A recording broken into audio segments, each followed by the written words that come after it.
चेहरा वैसे गिरना आगे आगे आगे आगे आगे आगे आ जाओ सर सर सर आज नेमकं काय घडलं?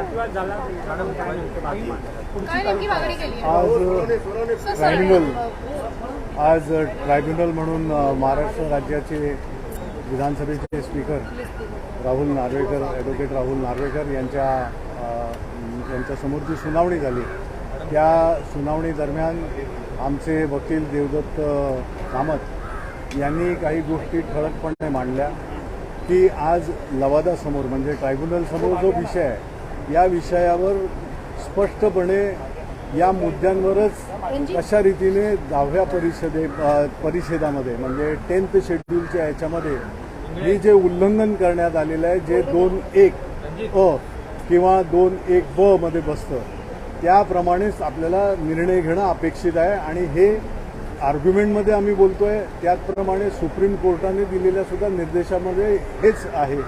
आणि देशातल्या कुठल्याही ट्रायब्युनल्सने ज्या ज्या वेळेला कुठचे निर्णय केलेले आहेत, ते विशिष्ट स्कोप 10th शेड्यूलच्या अंडर डिस्क्वालिफिकेशनच्या ज्या याचिका आहेत, त्यामध्ये व्हायोलेशन ऑफ 2(1)A आणि व्हायोलेशन ऑफ 2(1)B एवढ्यापुरतंच त्याची मर्यादा आहे. आणि काही पॉईंट्स आपण त्यांना दिले की ज्या ह्याच्यावर तुम्हाला कुठचाही एव्हिडन्स किंवा कुठचंही अशा प्रकारची पडताळणी करण्याची गरज नाही आहे. कुठचे रिपोर्ट्स न्यूजप्रिंटमध्ये आले आहेत, कुठचे टेलिव्हिजनवर आले आहेत, कुठचे वादातीत आहेत, काय अशा प्रकारचा वाद नसलेल्या अशा स्पष्ट दिसणाऱ्या गोष्टी आहेत. जसं की इथून तुमचे ज्यावेळेला 23 जून 2022ला ज्यावेळेला पहिली मीटिंग आम्ही बोलवली 21 जूनला, त्यावेळेला ही माणसं आली नाही. समोरचे काही आमदार जे आहेत ते आमदार उपस्थित राहिले आणि त्यांनी ते डिनाय सुद्धा केलेलं नाही आहे की आम्ही राहिलो होतो, आम्ही येणार होतो, येत होतो, उशीर झाला वगैरे, काय आम्ही आलो नाही. त्याचं कारण त्यांनी वेगळं काहीतरी त्यांचं कारण दिलेलं असेल. पण ही फॅक्ट आहे की ते आलेलं नाही, ते स्पष्ट आहे. मग ते आलेलं नाही आहेत हे 10th शेड्यूलच्या 2(1)A मध्ये पडतं. मग त्या 2(1)A बद्दल तुम्हाला निर्णय घ्यायचा आहे. तुम्हाला स्पीकर म्हणून, तुम्हाला ट्रायब्युनल म्हणून निर्णय घ्यायचा आहे की हे कृत्य त्यांचं डिस्क्वालिफिकेशनच्या दायऱ्यामध्ये 2(1)A मध्ये बसतंय की नाही याच्यावर. त्याच्यानंतर त्यांनी तिथे गेल्यानंतर मग गुवाहाटीला गेले, सुरतला गेले, तिथे त्यांनी काही रेझोल्युशन हे केलं वगैरे, ज्या काही गोष्टी त्यांनी केल्या त्या गोष्टी आम्ही सुद्धा डिनाय करत नाही, त्यांनी त्या केल्या. आणि त्या केल्या नेमक्या त्याच हे मोठ्यात मोठं उल्लंघन आहे 10th शेड्यूलच्या याच्यामध्ये. कारण ओरिजिनल पार्टी आम्ही त्या ह्याच्यामधनं हे केलं. उद्धवजी ठाकरे या शिवसेना पक्षाचे प्रमुख, त्यांचे अध्यक्ष म्हणून आहेत आणि हे त्या घटनेच्या ह्याच्यापासून त्या सगळ्या गोष्टींमध्ये आहे. आणि ती फॅक्ट त्यांनी डिनाय केली, त्यांनी ते कृत्य केलं. मग ते कृत्य 10th शेड्यूलच्या 2(1)A मध्ये बसतं. त्यानंतर 2(1)B जे सभागृहामध्ये आहे, सभागृहामध्ये सुनील प्रभूंनी काढलेला व्हीप, हा व्हीप त्यांना दिला होता. तो व्हीप आम्हाला, त्या व्हीपबद्दल आम्ही मतदान केलं नाही हे उघड आहे. त्यांनी स्वतःच हे केलेलं आहे की आम्ही आमचा व्हीप दिला, म्हणजे त्यांनी ते कृत्य केलेलं आहे, त्या 10th शेड्यूलचं उल्लंघन केलेलं आहे. Violation of 2(1)B that attracts disqualification under 10th schedule of the constitution. अशा या प्रकारच्या ह्याच्यामध्ये कुठचं काही तुम्हाला एव्हिडन्स गोळा करण्याची गरज नाही आहे. आणि ज्यावेळेला हे मुद्दे आम्ही तुम्हाला कटाक्षानं आणून देतोय, 29 आणि 30 जूनच्या दरम्यान देवेंद्र फडणवीसजी आणि एकनाथ शिंदे हे गव्हर्नरना भेटले, राज्यपालांना भेटले. राज्यपालांना भेटून नंतर ते शपथ त्यांचं हे वगैरे ह्या सगळ्या गोष्टी झाल्या. या गोष्टीला एव्हिडन्सची गरज नाही आहे, कारण ते आहे, झालंय, ते मानतायत, ते झालं. त्यामुळे that is also disqualification attracts to them under 2(1)A 2(1)B ह्या गोष्टी. 2(1)B सभागृहामध्ये 2(1)A ची जी काही तुमचं जे काही बिहेवियर असतं किंवा तुमचे जे काही कृत्य असतं, तुमच्या जे काही कृती असतात, त्या पक्षाच्या असलेल्या चौकटीचं उल्लंघन करणाऱ्या म्हणून असतात. त्याचं 10th शेड्यूलमध्ये उल्लंघन केल्यानंतर त्याचं अपात्रता याच्यामध्ये येऊन फसतं. ह्या गोष्टी मुद्दे त्यांना दिलेले आहेत आणि त्या मुद्द्यांवर कुठलाही एव्हिडन्स लागत नाही. आणि एक्झॅक्टली त्या मुद्द्यांवरच आपलं डिसिजन अपेक्षित आहे. ते डिसिजन तुम्ही कुठचंही पुढची वेळ न दवडता लवकरात लवकर तुम्ही फायनल निर्णय घ्या, अशा प्रकारचं आम्ही आज आपलं निवेदन तिथे केलं. त्यांच्या पक्षाच्या याने त्यांचं निवेदन हे होतं, आम्हाला हे मिळत नाही आहे, हे नाही आहे. यावरही काही नियम सांगण्यात आले, सांगून झालं की हे खऱ्या अर्थानं स्पीकर्स ऑफिसला ज्या वेळेला आम्ही हे सबमिशन करतो, स्पीकर्स ऑफिसकडनं हे देणं हे क्रमप्राप्त असतं. त्याच्या पलीकडे जाऊनसुद्धा आम्ही आपल्या पद्धतीनं प्रत्येकाला मिळेल याची व्यवस्था केली. परंतु कुठेतरी लांबवत नेणं, याला विलंब लावणं, दीर्घकाळ हे खेचत राहणं आणि त्यामधून काही निष्पन्न न झाल्यामुळे आपण सुखरूप राहणं, हे सुखरूप राहण्याचे हे अशा प्रकारचे प्रयत्न तिथे करताना जे काय आम्ही आज त्यांच्यासमोर आणून दिलं आणि आदरणीय सर्वोच्च न्यायालयाने सुद्धा की या प्रक्रियेबाबत कशा रीतीनं रिझनेबल टाईम हा ओलांडून गेलेला आहे, रिझनेबल टाईमच्या पलीकडे आपण जातात आणि आपल्याकडनं कृती अपेक्षित आहे, निर्णय अपेक्षित आहे, हे जे सांगितलं त्याच गोष्टी आम्ही सांगितल्या.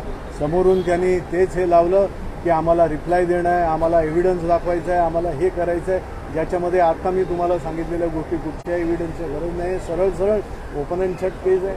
आणि याच्यामध्ये आदरणीय ट्रायब्युनल याचे ॲडव्होकेट राहुलजी नार्वेकर जे महाराष्ट्र राज्याच्या विधानसभेचे स्पीकर म्हणून याच्यामध्ये ट्रायब्युनलचे अध्यक्ष म्हणून ते काम करत आहेत, ते याबद्दलचा निर्णय लवकरच देतील आणि संपूर्ण महाराष्ट्रातला नव्हे तर देशाला अपेक्षित असणारा याच्यामधला निर्णय हा घटनेच्या 10व्या परिच्छेदामध्ये जे लिहिलेलं आहे त्याचा प्रोसेस ठरवणं, त्याचं सगळ्या गोष्टी ठरवणं हे आज त्यांनी हे केलेलं होतं की याचा कशा रीतीने प्रोसिजर कशा रीतीने जाईल, कारण ते सगळं सुप्रीम कोर्टाला देणं गरजेचं आहे. सुप्रीम कोर्टाने त्या गोष्टी मागितलेल्या आहेत आणि त्याप्रमाणे ते देतील आणि पुढचा प्रोसेस जो आहे हा लवकरात लवकर यावर कार्यवाही होईल आणि महाराष्ट्राला देशाला असलेला अपेक्षित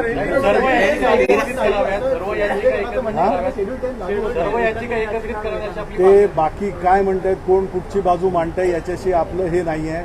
ज्या गोष्टी ट्रायब्युनल, ज्या गोष्टी सर्वोच्च न्यायालय याच्यामध्ये ज्या दायऱ्यामध्ये येतात तिथे चाललेला जो काही आर्ग्युमेंट आहे, तिथे चाललेलं जे काही आपण कारण मीमांसा आहे त्याचं हे मी हे केलेलं आहे. कोण काय म्हणतं यामधनं प्रत्येकानं केलेला आपापला अभ्यास असतो, त्या अभ्यासात कोण कमी पडत असेल तर त्यांनी अभ्यास करावा चांगल्या रीतीने आणि पुढची सुनावणी 13 ऑक्टोबरला पुढची सुनावणी 13 ऑक्टोबरच्या यापर्यंत क्लबिंग ऑफ ऑल ॲप्लिकेशन्स या काही याचिका होत्या त्याचं हे करण्यासंदर्भातली दिलेली ती लिमिट होती, टाईम लिमिट होतं.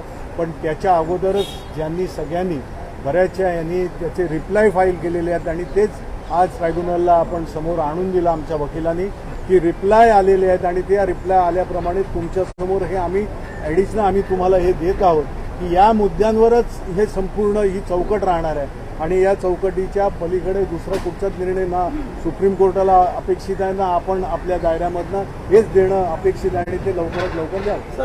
वेळापत्रक देण्यात येणार होतं ते देण्यात आलेलं आहे का किंवा ते कधी त्याचीच आखणी त्याचंच सगळं हे प्रोसेस जो काय आहे पुढचा कशा रीतीने होईल त्याचं हे करतायत. त्यांनी सांगितलं शेवटी त्यांनी हे केलं की आम्ही हे दोन्ही प्रश्न दोन्ही यांना दिले तर आपण दिलेलं हे एकदम स्पष्ट होतं, जे समजून सांगितलं. त्यांनी सांगितलेला जो काही भाग होता त्यांच्या वकिलांनी तोही तुम्हाला सांगितला. ते ऐकल्यानंतर स्पीकर म्हणाले की असं दिसतंय की तुम्ही दोघं त्या प्रोसिजरवर पुढच्या हे एकत्र काही येताना दिसत नाही आहेत, तर पुढचा जो काही प्रोसेस असेल तो ठरवण्याचा अधिकार अर्थात त्यांना आहे आणि त्याप्रमाणे तो प्रोसेस कशा रीतीने असेल ते करेल. शिंदे गटाचं असं म्हणणं आहे, शिंदे गटाचं म्हणणं आहे की प्रत्येक केसची वेगळी सुनावणी, स्वतंत्र सुनावणी व्हावी, प्रत्येक आमदाराच्या केसची स्वतंत्र सुनावणी व्हावी असं शिंदे गटाचं म्हणणं आहे. त्याप्रमाणे करायची काही गरज नाही. याचं कारण की मगाशी जे सांगितलं की या सांगितलेल्या मुद्द्यांच्या पलीकडे कुठचाही मुद्दा असा नाही आहे की ज्याच्यासाठी या सगळ्या गोष्टी इंडिव्हिज्युअल किंवा अशा रीतीने आणि क्लबिंगचं हे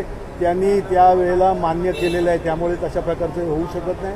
त्यांना त्याप्रमाणे एकत्र हे करून करायला लागेल आणि निर्णय लवकरात लवकर व्हावं म्हणून सुप्रीम कोर्टाने दिलेले आदेश निर्देश जे आहेत ते त्याचं पालन निश्चितच वेळापत्रकानुसार साधारणतः किती महिने किंवा किती दिवस प्रक्रिया चालणार आहे? ही लवकरात लवकर प्रक्रिया केली तर मला नाही वाटत पुढच्या 1 ते 2 आठवड्यामध्ये याचा पुढे विलंब लागू शकतो, वेळ लागू शकतो. याचं कारण हे स्पष्ट सगळे झालेले मुद्दे स्पष्ट आहेत.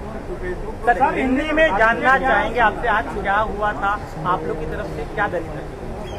आज जो यहाँ पे ट्राइब्यूनल के सामने बहस हुई उसमें एडवोकेट राहुल नार्वेकर जी जो आज ट्राइब्यूनल स्पीकर महाराष्ट्र विधानसभा के उनके सामने जो भी बातें रखी गई बहस में एक हमारे जो सीनियर एडवोकेट है देवदत्त कामत जी, उन्होंने इस बारे में बहुत स्पष्ट कहा कि जिन मुद्दों पर यहाँ पे निर्णय अपेक्षित है वो शेड्यूल 10th जो 10th शेड्यूल है जिसका वायोलेशन जिन्होंने किया है वो उनका दायरा 21A और 21B में आता है। 21A जो सभागृह के बाहर यानी सदन के बाहर जो भी कृति किसी सदस्य से होती है, जो अपने पार्टी के जो भी निर्देश रहते हैं उनके खिलाफ अगर उनका वर्तन हुआ तो उसके ऊपर 21A के तहत ये हो जाती है, कार्रवाई होती है।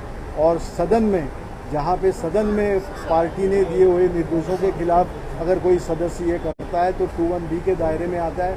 इन दोनों बातों को स्पष्ट करके हमारे वकील ने पूरी बातें बयान में रखा और ये निर्णय आप जल्द में जल्द कीजिए, क्योंकि इसी तरह के निर्देश सुप्रीम कोर्ट ने दिए हुए हैं और आप ट्राइब्यूनल के तहत इसका निर्णय जल्द से जल्द करेंगे, ये अपेक्षा हमको है, आप कीजिए। ये बयान हमने हमारे वकील ने रखा। सामने वाले पक्ष के पक्षकार ने उन्होंने कहा कि हमको इसके लिए टाइम चाहिए, हम ये देखेंगे, हमको उसका एविडेंस देना होगा, हमको उसके बारे में सब तहकीकात लेनी होगी, जांच करनी होगी। और जो एक टाइम कंज्यूमिंग पूरा ये रहता है कि जहाँ पे उनको पता है कि अब आगे क्या होने वाला है, क्योंकि उल्लंघन तो हुआ है उनसे और ये बातें बहुत सामने आई है, स्पष्ट होके आई है। जैसे सुप्रीम कोर्ट ने भी उनके जो भी ऑर्डर दिए उस ऑर्डर में कंक्लूजन्स के तहत जो भी उन्होंने दिया हुआ था उसमें से आज यहाँ पे गवर्नमेंट है, महाराष्ट्र राज्य के स्पीकर हैं और उनका दायित्व बनता है, इसलिए सुप्रीम कोर्ट ने ये बातें उनके तहत दी है कि वो इसके ऊपर ट्राइब्यूनल के तहत इस पर निर्णय करें और निर्णय करके जल्द में जल्द सुप्रीम कोर्ट को अवगत करें। आप लोग लगातार आरोप कर रहे हैं स्पीकर का रवैया जो है टाल रहे हैं। आज के सुप्रीम कोर्ट की फटकार के बाद आपको क्या लगा, किस तरह का रवैया था उनका? रवैया जो रहना चाहिए सुप्रीम कोर्ट के निर्णय के बाद, सुप्रीम कोर्ट ने जिस तरह से कुछ रिमार्क्स जैसे पास किए हैं उसके तहत उनका दायित्व बनता है कि इस निर्णय पर आ जाएं और सुप्रीम कोर्ट को इस निर्णय से अवगत करें जल्द में जल्द। इसमें कोई टाइम बहुत लंबा लेने की या बहुत विलंब करने की बात है ही नहीं। सर क्या ये लग रहा है कि समय लिया जा रहा है ताकि सरकार... बिल्कुल समय लिया जा रहा है, क्योंकि जिस तरह से बातें होनी चाहिए सुप्रीम कोर्ट ने, वरना सुप्रीम कोर्ट किस लिए कहता 4 महीने के बाद में, क्योंकि 11 मई को जब सुप्रीम कोर्ट ने इस बात पर निर्णय दिया, निर्णय में कंक्लूजन्स दिए और कंक्लूजन्स के तहत व्हिप किसका ठीक था, कैसे व्हिप गलत किसका था, ये सब बातें कहकर कि मैं अब ये बातें इसका निर्णय करने के लिए महाराष्ट्र राज्य के स्पीकर के तहत पास मैं देता हूं और स्पीकर इस पर तुरंत निर्णय करे, ये अपेक्षा उनकी थी। 4 महीने की बात जब हुई नहीं और हमने जब कोर्ट के सामने बात की गए हमारे इसमें जब सुनवाई हुई तब बहस में सुप्रीम कोर्ट बहस सुनने के बाद में उन्होंने ये डायरेक्शन दिया कि ये 4 महीने जाना ये ठीक नहीं था, आपने इस पर सुनवाई करना ज़रूरी है, आपने इस पर निर्णय लेके हमको अवगत करना ज़रूरी है।